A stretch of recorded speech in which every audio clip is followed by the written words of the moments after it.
Suatu hari di istana yang megah, Baginda Raja Harun al-Rasyid tiba-tiba merasakan sakit perut. Para tabib pun dipanggil untuk segera memeriksa kondisi sang raja. Setelah diperiksa, tabib mengatakan bahwa ada angin yang berlebihan pada perut raja. Mendengar hal tersebut, raja menjadi marah dan kesal. Karena kesal, raja pun memerintahkan pengawal dan seluruh penghuni istana untuk segera menangkap dan memenjarakan angin. Namun, karena tidak ada yang tahu bagaimana caranya, seluruh pengawal istana pun hanya terdiam, dan tidak ada yang berani menjawab titah sang raja, karena dianggap hal mustahil. Suasana kerajaan pun mendadak menjadi hening. Tiba-tiba, seorang penasehat raja mengusulkan untuk bertanya kepada Abu Nawas, bagaimana cara menangkap angin. Mendengar hal tersebut, raja segera memerintahkan para pengawal untuk membawa Abu Nawas menghadap. Hari itu pun Abu Nawas langsung dibawa ke kerajaan dan menghadap Baginda. Setibanya di istana, raja langsung mengatakan tentang kondisinya yang belakangan ini sering mendapat gangguan perut. Akhir-akhir ini, aku sering mendapat gangguan perut. Kata tabib pribadiku, aku terkena serangan angin, ucap Baginda Raja kepada Abu Nawas. Mendengar perkataan raja, Abu Nawas langsung menjawab, "Ampun tuanku, apa yang bisa hamba lakukan hingga hamba dipanggil?" tuturnya. Kemudian raja berkata, "Aku hanya menginginkan engkau menangkap angin dan memenjarakannya saja," ujar Baginda Raja. Mendengar permintaan raja, Abu Nawas hanya bisa terdiam. Tidak ada sepatah kata pun keluar dari mulutnya. Ia masih bingung, bagaimana cara membuktikan bahwa yang ditangkap itu memang benar-benar angin. Hal tersebut lantaran angin tidak bisa dilihat. Tidak seperti air, meskipun tidak berwarna, tetapi masih bisa dilihat. Abu Nawas hanya diberikan waktu selama 3 hari, dan tidak lebih. Dia kemudian pulang dengan membawa tugas dari Baginda Raja. Hal itu tidak membuatnya sedih, karena berpikir melupakan bagian dari hidupnya. Bahkan merupakan suatu kebutuhan untuknya. Dia yakin bahwa dengan berpikir akan terbentanglah jalan keluar dari kesulitan yang sedang dihadapi. Dengan berpikir pula, ia bisa menyumbangkan sesuatu kepada orang lain yang membutuhkan, terutama orang-orang miskin. Karena tak jarang Abu Nawas menggondol sepundi penuh uang emas hadiah dari Baginda Raja atas kecerdikannya. Namun, sudah 2 hari ini, Abu Nawas belum juga mendapat akal untuk menangkap angin, apalagi sampai memenjarakannya. Sedangkan besok merupakan hari terakhir yang telah ditetapkan oleh Baginda Raja. Abu Nawas hampir putus asa. Ia benar-benar tidak bisa tidur, walaupun hanya sekejap. Mungkin sudah takdir, kali ini Abu Nawas harus menjalani hukuman karena gagal melaksanakan perintah Baginda. Ia berjalan gontai menuju istana. Di sela-sela kepasrahannya akan takdirnya itu, ia teringat sesuatu, yaitu Aladin dan lampu wasiatnya. Dia bergumam dalam hati sambil berkata, "Bukankah jin itu tidak terlihat?" Ia langsung kegirangan dan segera berlari pulang. Sesampainya di rumah, ia langsung bergegas mempersiapkan segala sesuatunya menuju istana. Setelah sampai di gerbang istana, Abu Nawas langsung dipersilahkan masuk oleh para pengawal karena Baginda sedang menunggu kehadirannya. Dengan tidak sabar, Baginda langsung bertanya kepada Abu Nawas, "Sudahkah engkau berhasil memenjarakan angin, hai Abu Nawas?" tanya Baginda. "Sudah, Paduka yang mulia," jawab Abu Nawas dengan wajah berseri-seri. Abu Nawas kemudian mengeluarkan botol yang sudah disumbat. Kemudian, botol tersebut diserahkan kepada Baginda Raja. Baginda Raja menimang-nimang botol tersebut sambil bertanya lebih lanjut. "Mana angin itu, hai Abu Nawas?" tanya Baginda. "Di dalam, tuanku yang mulia," jawab Abu Nawas. Raja berkata, "Aku tidak melihat apa-apa," ujarnya. "Ampun tuanku, memang angin tidak bisa dilihat. Tetapi, bila Paduka ingin melihat angin, tutup botol itu harus dibuka terlebih dahulu," kata Abu Nawas menjelaskan. Setelah tutup botol dibuka, Baginda mencium bau busuk yang sangat menyengat hidung. "Bau apa ini, hai Abu Nawas?" tanya Baginda marah. "Ampun tuanku yang mulia, tadi hamba buang angin dan hamba masukkan ke dalam botol. Karena hamba takut angin yang hamba buang itu keluar, maka hamba memenjarakannya dengan cara menyumbat mulut botol tersebut," jelas Abu Nawas. Mendengar penjelasan Abu Nawas, Baginda Raja akhirnya tidak jadi marah, karena memang masuk akal. Bahkan, Raja sempat tertawa. Abu Nawas pun selamat dari hukuman Baginda Raja. Kisah selanjutnya. Pada suatu hari, Abu Nawas sedang berjalan-jalan santai menikmati keindahan alam. Di tengah perjalanan, ia kaget karena melihat banyak orang bergerombol. Ia pun menghampiri kerumunan orang itu dan bertanya kepada salah seorang warga. Ia penasaran, ada apa gerangan kiranya dengan kerumunan itu? "Ada kerumunan apa di sana itu?" tanya Abu Nawas kepada salah seorang warga. "Ada pertunjukan keliling yang melibatkan seekor gajah ajaib," jawab orang itu. "Apa maksudmu dengan gajah ajaib itu?" tanya Abu Nawas penasaran. "Gajah itu hanya tunduk kepada tuannya saja, dan lebih menakjubkannya lagi, gajah itu mengerti bahasa manusia," jelas orang itu. Penjelasan itu telah membuat Abu Nawas semakin tertarik dan penasaran. Ia tak tahan untuk menyaksikan keajaiban hewan raksasa itu. Selang beberapa menit, Abu Nawas sudah berada di tengah kerumunan warga. Para penonton antusias sekali, sehingga membuat sang pemilik gajah dengan rasa bangga menawarkan hadiah yang cukup besar bagi siapa saja yang mampu membuat gajahnya mengangguk-angguk. Para penonton yang ingin ikut pun maju satu persatu untuk mencoba peruntungannya. Mereka berusaha dengan berbagai cara untuk membuat gajah itu mengangguk-angguk, namun belum ada seorang pun yang menang. Melihat kegigihan gajah itu, Abu Nawas semakin penasaran. Dia akhirnya mendaftar untuk mengikuti sayembara tersebut.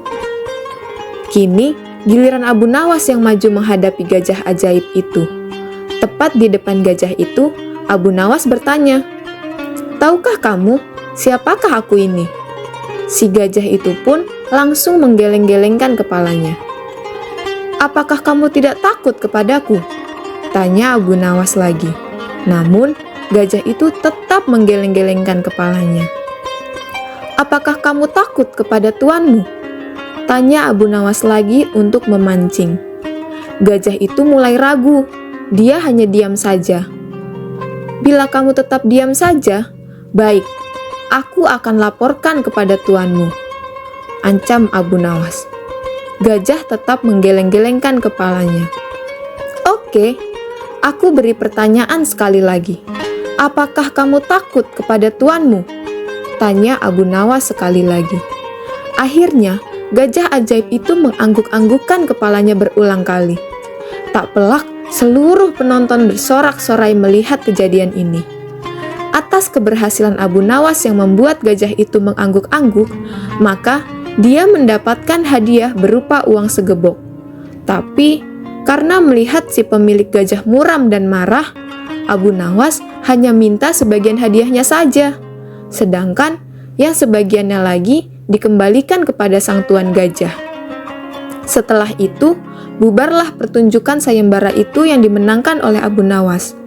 Abu Nawas pun pulang ke rumahnya. Dalam perjalanan, dia berpikir, untuk apa uang yang telah dihasilkan tersebut? Enaknya, untuk apa ya uang sebanyak ini? Gumam Abu Nawas dalam hati. Terbesit dalam benak Abu Nawas untuk menyumbangkan uang itu ke masjid-masjid di desanya. Kisah selanjutnya. Pada suatu hari yang cerah, Raja Harun al-Rasyid dan para pengawalnya meninggalkan istana untuk berburu. Namun, di tengah perjalanan, salah satu pejabat kerajaan yang bernama Abu Jahil menyusul dengan terengah-engah di atas kudanya. "Baginda, Baginda, hamba mau mengusulkan sesuatu," kata Abu Jahil mendekati sang raja. "Apa usulanmu itu, Abu Jahil?" tanya raja. "Agar acara berburu ini menarik dan disaksikan banyak penduduk, bagaimana kalau kita sayembarakan saja?" ujar Abu Jahil dengan raut wajah serius. Baginda raja terdiam sejenak dan mengangguk-angguk. "Hamba ingin beradu ketangkasan dengan Abu Nawas, dan nanti pemenangnya akan mendapatkan sepundi uang emas. Tapi kalau kalah, hukumannya adalah dengan memandikan kuda-kuda istana selama 1 bulan," tutur Abu Jahil meyakinkan raja. Akhirnya, sang raja menyetujui usulan Abu Jahil tersebut. Hitung-hitung, sayembara itu akan memberikan hiburan kepadanya. Maka, dipanggillah Abu Nawas untuk menghadap, dan setelah menghadap Raja Harun, Abu Nawas pun diberi petunjuk panjang lebar. Pada awalnya, Abu Nawas menolak sayembara tersebut karena ia tahu bahwa semua ini adalah akal bulus dari Abu Jahil, karena Abu Jahil ingin menyingkirkannya dari istana. Tapi Baginda Raja Harun memaksa, dan Abu Nawas tidak bisa menolak. Ia tahu kalau Abu Jahil sekarang diangkat menjadi pejabat istana. Ia pasti mengerahkan semua anak buahnya untuk menyumbangkan seekor binatang buruannya di hutan nanti. Namun, karena kecerdikannya, Abu Nawas malah tersenyum riang. Abu Jahil yang melihat perubahan raut muka Abu Nawas menjadi penasaran dibuatnya. Batinnya berkata, "Mana mungkin Abu Nawas bisa mengalahkan dirinya kali ini." Akhirnya, Baginda menggiring mereka ke tengah alun-alun istana. Raja dan seluruh rakyat menunggu siapa yang bakal menjadi pemenang dalam lomba berburu ini. Terompet tanda mulai adu ketangkasan pun ditiup. Abu Jahil segera memacu kudanya secepat kilat menuju hutan belantara. Anehnya, Abu Nawas justru sebaliknya. Dia dengan santainya menaiki kudanya sehingga para penonton banyak yang berteriak. Menjelang sore hari, tampaklah kuda Abu Jahil memasuki pintu gerbang istana. Ia pun mendapat sambutan meriah dan tepuk tangan dari rakyat yang menyaksikannya. Di sisi kanan dan kiri kuda Abu Jahil tampak puluhan hewan yang mati terpanah. Abu Jahil dengan senyum bangga memperlihatkan semua binatang buruannya di tengah lapangan. "Aku, Abu Jahil, berhak memenangkan lomba ini. Lihat, binatang buruanku banyak. Mana mungkin Abu Nawas mengalahkanku?" teriaknya lantang yang membuat para penonton semakin ramai bertepuk tangan. Tidak berapa lama kemudian, terdengar suara kaki kuda Abu Nawas. Semua orang menertawakan dan meneriakinya karena Abu Nawas tidak membawa satupun binatang buruan di kudanya. Tapi, Abu Nawas tidak tampak gusar sama sekali. Ia malah tersenyum dan melambaikan tangan. Baginda Raja menyuruh kepada 2 orang pengawalnya maju ke tengah lapangan dan menghitung jumlah binatang buruan yang didapat 2 peserta tersebut. Dan kesempatan pertama, para pengawal menghitung jumlah binatang hasil buruan dari Abu Jahil. 35 ekor kelinci, ditambah 5 ekor rusa, dan 2 ekor babi hutan, kata salah satu pengawal. "Kalau begitu, akulah pemenangnya, karena Abu Nawas tak membawa seekor binatang pun," teriak Abu Jahil dengan sombongnya. "Tenang, tenang, aku membawa ribuan binatang. Jelaslah aku pemenangnya. Dan engkau, wahai Abu Jahil, silahkan memandikan kuda-kuda istana. Menurut aturan lomba, semua binatang boleh ditangkap. Yang penting kan jumlahnya," kata Abu Nawas sambil membuka bambu kuning yang telah diisi dengan ribuan semut merah. "Jumlahnya sangat banyak, Baginda. Mungkin ribuan, kami tak sanggup menghitungnya lagi," kata pengawal kerajaan yang menghitung jumlah semut itu. Melihat kenyataan itu, Abu Jahil tiba-tiba saja jatuh pingsan. Baginda Raja tertawa terpingkal-pingkal dan langsung memberi hadiah kepada Abu Nawas. Kecerdikan dan ketulusan hati pasti bisa mengalahkan kelicikan. Kisah selanjutnya. Dalam sebuah kisah, suatu hari Abu Nawas memberikan wasiat kepada keluarganya. Saat ia meninggal kelak, keluarga diminta untuk membelikan kain kafan yang sudah sangat usang untuknya. Tiba saat Abu Nawas meninggal dunia. Istrinya mencarikan kain kafan lusuh untuk membungkus jenazahnya. Sesaat setelah Abu Nawas dikuburkan, ruh Abu Nawas masih berada di dalam kuburnya. Tak lama kemudian, datanglah dua malaikat. Malaikat Mungkar sebagai malaikat penanya di alam kubur, dan malaikat Nakir yang bertugas sebagai pemberi siksa kubur.